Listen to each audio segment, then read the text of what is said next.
The first light of dawn spread across the Pride Lands, soft and golden, touching every blade of grass with warmth.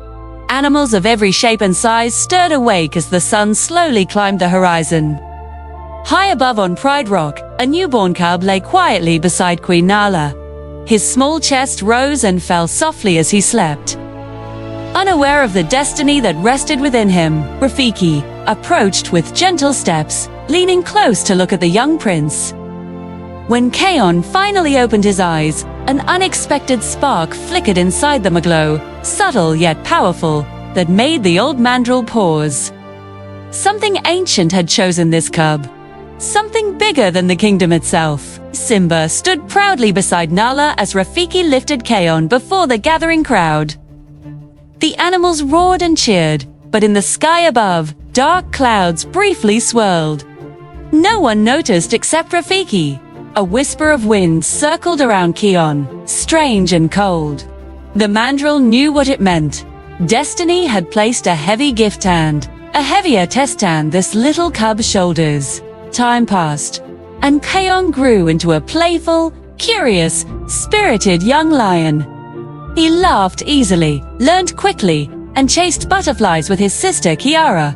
But sometimes, when he became emotional, angry, scared, or excited, the air around him shifted.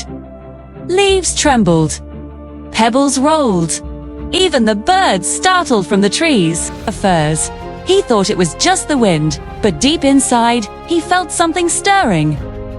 One day, after an argument with a mischievous cub who had mocked him, Kion let out a frustrated roar. It shook the ground beneath his paws. The sound erupted with a strange, powerful force, echoing far beyond the Pride Lands. Kiara stared at him, shocked. Kion was terrified, unable to understand what he had just done. Simba rushed to them, his face torn between worry and recognition. He didn't speak immediately. He couldn't, because he knew that That night, Simba walked Kion to a quiet spot under the stars. His voice was steady as he told him the truth. The roar was a blessing, but also a danger. Kion used it carelessly, he could destroy everything he loved. Kion listened silently, guilt twisting inside him. He didn't want to hurt anyone. He didn't want this power. But destiny rarely asks permission. The next morning, as Kion wandered alone near the edge of the savannah, clouds gathered above him. A deep thunder rumbled. The wind curled around him in a familiar way. Suddenly, the clouds parted, and the face of Mufasa formed in the sky. His golden, wise eyes gazed warmly at his grandson, yet with a hint of sorrow, told Kion that he had been chosen to protect the Pride Lands not as a king, but as something equally important. A leader, a guardian, someone who would stand against the darkness that was coming. Kion's heart pounded. Darkness. What darkness? What darkness? Mufasa's image began to fade as he spoke his last words. Your strength will be tested, your spirit will be challenged, and only your heart can guide the roar. Then the sky cleared, leaving Kion trembling with fear and unanswered questions. Soon after, evil signs spread across the Pride Lands. Waterholes dried too quickly. Herds panicked for no reason. Strange growls echoed at night from the outlands. Simba increased patrols, but even he sensed something unnatural moving outside the borders.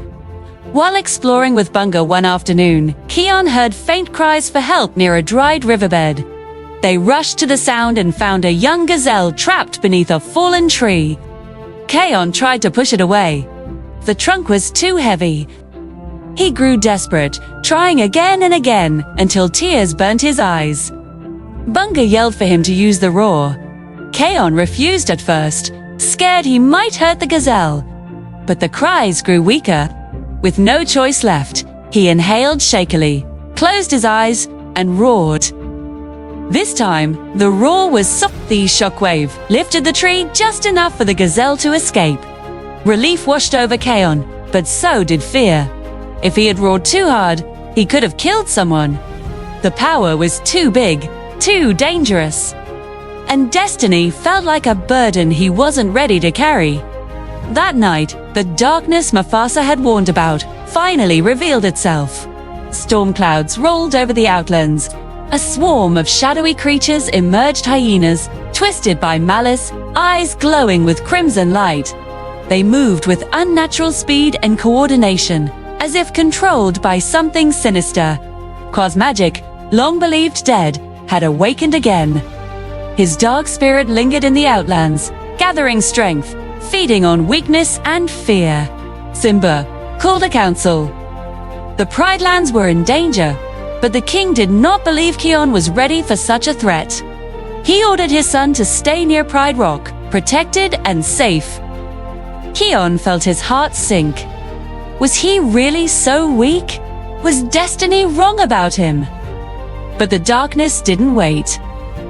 During the night, Kiara wandered too far, looking for her friend Tifu. Their chateau, hyenas ambushed her, surrounding her near the abandoned gorge.